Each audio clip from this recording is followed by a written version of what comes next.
You've been hearing everybody say, okay, you've got to strength train. Now you're ready to start strength training, but you want to do it at home. Today, I am giving you 12 essentials on creating an at-home workout that will set you up for success and stick with you for a while. Stick around. I will be having an episode air in the next several weeks with a colleague of mine, another personal trainer, and we're going to be discussing some of the ways that our training has changed over the last decade. She and I are practically the same age, and I have to give a little spoiler alert. One of those things is I don't work out with a lot of people anymore, particularly in group sessions, and I'm working out primarily at home.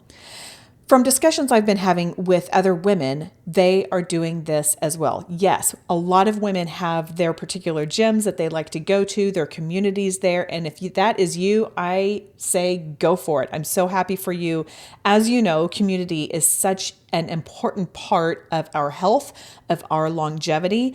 And I want to encourage you to keep doing that as long as it feels right to you. But for the rest of us who just kind of want to get in, do our thing, and get out, and yes, that is me too, then working out at home seems to make some sense. However, just like with anything else, I think that there are some important things that we need to set into place to ensure our success.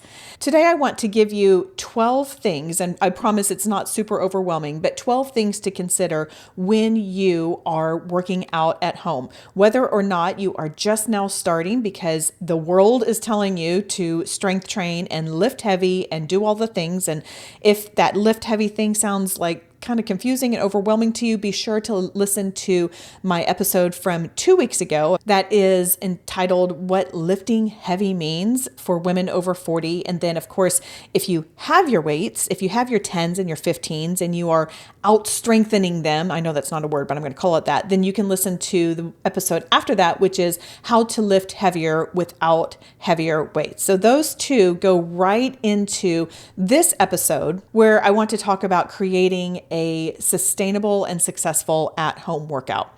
So let's go ahead and jump into those. Number one, be realistic and understand your motivation. I can't speak for you, but I can tell you for me and my 50-year-old body. Let me tell you what is not realistic. What is not realistic is having my 20-year-old body.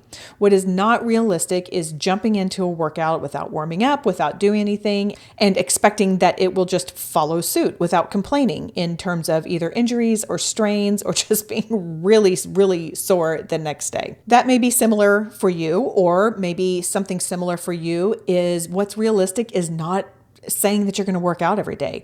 That may not be the case. It may be that you say, okay, I can do 3 days a week and that's it. So be realistic in that. At the same time, I want you to understand your motivation behind why you are wanting to work out and why you're wanting to strength train. If you're just strength training because the internet is telling you to strength train, then I want you to kind of dig deeper and let's think about why that is. I was talking with a girlfriend of mine, and her mom is in her mid 70s, and she has been starting to increase her activity, increase her strength training. And she used to do it for a while, and then she kind of pushed pause on it for a bit, and she's getting back into it. And she said, Mom, I want to talk about what your motivation is for this. Like, why are you wanting to do this? Because I think that's important when you get to the point where you're like, I don't really feel like it anymore. And her mom said something that when my friend relayed this to me, I went, oh, that's good. And this is what her mom said. I want to be able to say yes to more things. She wants her body to follow where her energy and her heart and her mind is.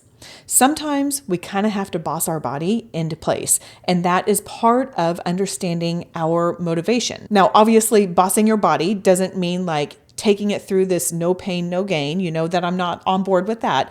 But sometimes we have to understand our motivation, and I would say many times we have to understand our motivation in order to keep that going. So that's number one, be realistic and understand your motivation. If you cannot quickly identify what that is, I want you to pause this and give it some thought for a second. And my hope is that the motivation is beyond something aesthetic or externally focused. The motivation is inside us, that intrinsic motivation of what we want to be able to do. As you know, my faith drives everything I do. And so my biggest motivation is I want to be able to do what I'm called to do. Whatever that is, I want to be able to have the energy and the focus and the drive to be able to do whatever God is asking me to do. Number 2, start small and progress gradually. This is the bane of my existence in January. Every January, I'm seeing all of this stuff come along and everybody is like, I'm going all in and I'm doing this and every day and all of the vegetables and everything, all of the water, like whatever it is, you know what I'm talking about. And you may have been there in the past. I know I certainly was many years ago, like, okay, it's January, holidays are done, let's go. The problem is those really quick bursts of energy will fade out just as quickly if we don't have our motivation, like number 1, and if we don't allow our body and our habits to get in sync with what we are wanting to do. So start small. Again, that may mean just committing to yourself that you're only going to work out 2 to 3 times a week. 2 to 3 times a week is still about a third of your week. So if you want to think about it that way, then yeah, let's get this movement in a third of your week. And then you can add on from there. You do not have to go all in all at once. Then once you're there, progress gradually. If you haven't listened to the What Lifting Heavy Means, please go back and listen to that because I walk you through the NASM OPT model. That's a lot of letters right in a row, I know. But this is the agency and the organization that I got certified through as a personal trainer, and they have what's called the Optimum Performance Training Model. It is why I chose to get my certification through NASM. I like it so much. And basically it is starting small and with lighter weights and going up there because you're working on stabilizing and strengthening the inside of your body out, which has an analogy for so many things, but I won't take your time with that. But let's just think about that. Inside by your heart and going out. Think on that. Anyway, number 2, that was start small and progress gradually. Number 3, let's get more practical here. Schedule it in. Even if your schedule is going to be, I'm getting up and within 30 minutes, I'm getting in the gym or I am pulling out my weights or something like that, schedule it in. Put it in your calendar. Make a commitment to yourself. I don't know about you, but I am often the first person I am unreliable to. I will tell myself I'm going to do something, and then if it's not like of the utmost importance, or if nobody is counting on me, we'll talk about that in a second, then I'll be like, oh, that's okay. I don't really need to do it. This week, as I'm recording this, I have carved out as grind time. I'm getting a lot of things done in this one particular week because my kids are off at school. My husband is out of town. He will be back by the time this comes out. So I'm not being unsafe, honey.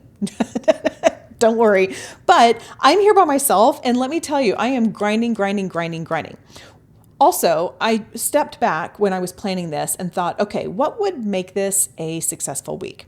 And one of the things I knew would make it a successful week is what I call be still time. And that is just sitting, preferably outside by myself with God, just in the stillness. And that comes from Psalm 46:10 of be still and know I am God. And I love doing it. I believe in it. Also, it's the first thing to go. In fact, as I am recording this on a Tuesday afternoon, the week before this comes out, guess who has not had her be still time? Me. So I say this in that if we don't schedule it in, because no, it wasn't scheduled in, it's on my little habit tracker, but I'm the first person to be unreliable to. That's probably not a grammatically correct sentence, but I hope you know what I mean. So stay reliable to yourself and schedule in your workouts. And yes, I will get my be still time in by the time I go to bed today, because that's so important. And that's what's successful to me. If your day is, it's going to be a strength day or it's going to be a workout day, and that's going to be successful to me, then schedule it in. Make a promise to yourself and don't break your own promise. Number 4, create your space. if possible, and if space allows, have a corner, have a room, have a place where you know you're going to go to do your workouts. If you're pulling up a YouTube workout, then you want to have some sort of a screen nearby. If you have equipment that you're using, and we're going to talk about that next in number 5, you want to have that nearby, but know where you are going. Don't make yourself make one more decision. We have enough decisions in a day. Just know exactly where you are going to go to work out. It does not have to be a home gym. It really probably just needs to be about the size of a yoga mat. If you can get a yoga mat in a space, then you probably have enough space to work out. I mean, ideally, if it's a little bigger, that's great, but you don't need a ton of space. Just know where that space is so you can go there without thinking about it. Number 5, organize your equipment. Depending on what you're doing with your workouts and if they're all at home, or maybe if you take some stuff somewhere and then you have it at home the other time, you may have equipment here, there, and everywhere. I used to teach outdoor fitness classes, and so I truly did have equipment here, there, and everywhere. It was in the back of my car. It was in my garage. It was in my laundry room, which was kind of a dumping ground. It was in the room where we have a lot of gym equipment. I mean, it was here, there, and everywhere, and I was not super organized with it. So learn from me. Get all of your equipment in the right space. I don't do that anymore, and so it's a little easier for me to keep it in the same place, but just know where you are going to have that, and that should hopefully complement your sacred workout space, which is number 4. I have long called all of the different equipment that we use toys, like our workout toys. So those are your dumbbells and your resistance bands and your resistance ball or whatever it is that you have. A lot of us who work out from home will start to accumulate different toys over the years and have let's just call it a toy box. Have a place where you know where all of your stuff goes. And again, that way is one less decision that you have to make, and you know that it's going to be there when it's time to work out. Number 6, plan for life interruptions. Going back up to number 1 and being realistic, things get interrupted. Life happens. Schedules and calendars get out of whack. When that happens, sometimes we just have to say, okay, this isn't going to happen today. But it's worth asking yourself the question, is there something small I can do just to keep the momentum going? One of the things I have on YouTube is a 12-minute full body workout. You will get a decent workout in those 12 minutes. Can you get in, do the 12 minutes, and then go on with your day? One thing I have talked about in our Strong and Vibrant at Home program is the alternative minimum yes. And you remember that by AMY. And yes, Amy is my name. So this seems very self-focused, and it's really not meant to be, but it's meant to be memorable. So hopefully, if you get your regular plan and it's just knocked off schedule, then ask yourself, what is my alternative minimum yes? What would Amy have me do? Amy would say, okay, go for a 10-minute walk, do that 12-minute full body workout. Do an Instacare if you are a Strong and Vibrant at Home student. That's just 5 to 8 minutes of gentle movement. Maybe you stretch, but what else can you do when life interrupts you? And I will put that 12-minute full body workout in the show notes. So if you want to go check that out, you can do that. P.S. A little like of that sure does help. So if you can do that, that'd be great. Okay, number 7, have something to check off. There's a reason habit trackers are so popular. In fact, the last several planners I have used just for my own business purposes and content creation, they all have habit trackers in there because checking off that box, I don't understand the psychology of it, but it feels good and we like it. I'm a big fan of both James Clear and John Acuff. They both talk about habit trackers, and you don't have to have something super fancy. I actually have a coaching client. I do one-on-one coaching, like over the phone, where we just talk about things. It's not necessarily just training, but I have a coaching client who just decided that she would get a yellow sticky note, put it next to her desktop, and she would just make a check mark every time she did her workouts. It doesn't have to be fancy, but having something to check off when you do that can add again to that momentum and give you that feeling of accomplishment. Number 8, find a partner or a community. If I'm totally honest, this is something that I am missing right now. As I mentioned earlier, I have not been doing group workouts like I used to, and I miss that. I miss the community. I miss seeing people, and I am exploring how I can integrate that into my life a bit more. I have had a few seasons over the last few years where I have had workout partners and they show up at 6:30 in the morning. So we are up and at 'em and we're doing it really early. That is super helpful. But at this very moment, as the time of this recording, I don't have anyone. And I do miss that. I miss the accountability. I miss the companionship of working out. And that's something that I think is really helpful when you are doing something at home. So if you don't have a workout partner at home, that's understandable. But can you create that community somewhere else? Maybe you can find one on a Facebook group. I know in my neighborhood, which of course we're in one of these enormous master plan communities, we have a women's 40 and over group. That's been super helpful. So maybe if you're looking for some accountability partner, reach out on a Facebook group and ask. I wish I could tell you to come to my Facebook group, but I put a pause on that at the beginning of 2025 just because I needed to manage my energy, and that was one place where I just needed to step back. So unfortunately, I don't have something like that unless you were wanting to do the one-on-one coaching. Or the other option is we do have optional strength partners in our Strong and Vibrant at Home program.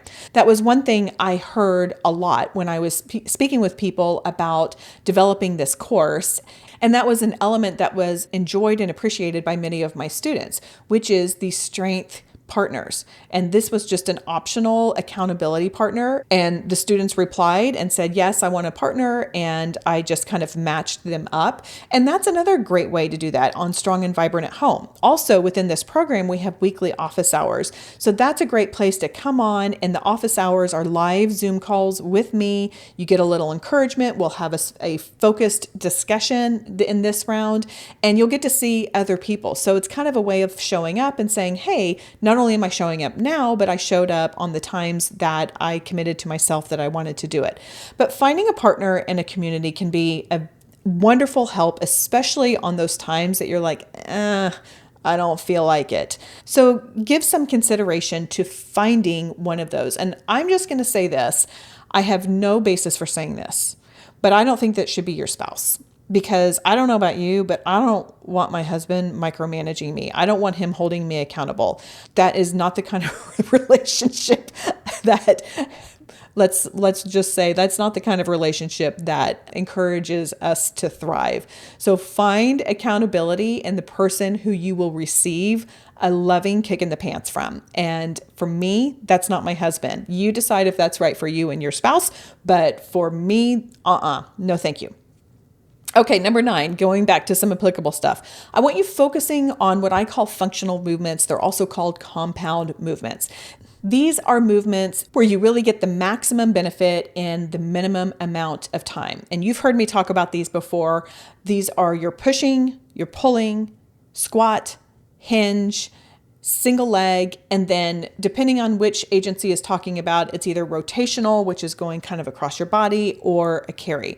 So those are the 6 functional movements. I call it 6A and 6B because the rotational and carry depends on who is saying it. We'll say different things, but those push, pull, squat, hinge, single leg, those are the things that you will engage a lot of muscles and you will get a lot of benefit in doing those. If you want to do your biceps curls and your tricep extensions, go for it. But please do that after you do your functional movements, because that is what is going to mimic your everyday movements, which will help you be stronger in the everyday movements that you want to be doing. So those functional movements, compound movements, are really important. And yes, these are the movements that we do in Strong and Vibrant at Home. And all of our functional movements are done with resistance bands. I've talked about these on the last couple episodes, but these are resistance bands. The last time I checked on Amazon, they were $35. They are, in my opinion, the best bang for your buck when it comes to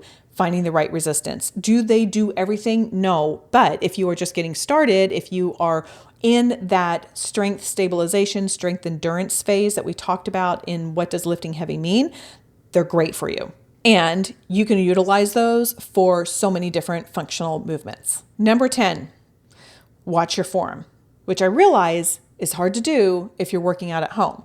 If you have a full length mirror, this is one way that you can kind of check if you know what to be looking for. And I understand without a trainer on hand, this can be a little tricky. That's why in Strong and Vibrant at Home, I talk a lot about what to do and what not to do and why in all of the movements that we do. Get your form down properly with smaller resistance or less resistance before you progress up and go super heavy. I don't want you getting hurt, and I don't think you do either. So let's go smaller weights, smaller resistance until you are sure that your form is good. If you're thinking, Amy, but you're not telling me what proper form is. Well, that's a really long episode with a lot of different movements. And that's one reason why I would guide you to Strong and Vibrant at Home, because then you can get the basics and you can go from there. After you complete the program, you're like, oh, okay, now I'm confident in what a squat should be, or if I can't do a squat, what the alternative should be until I can get there,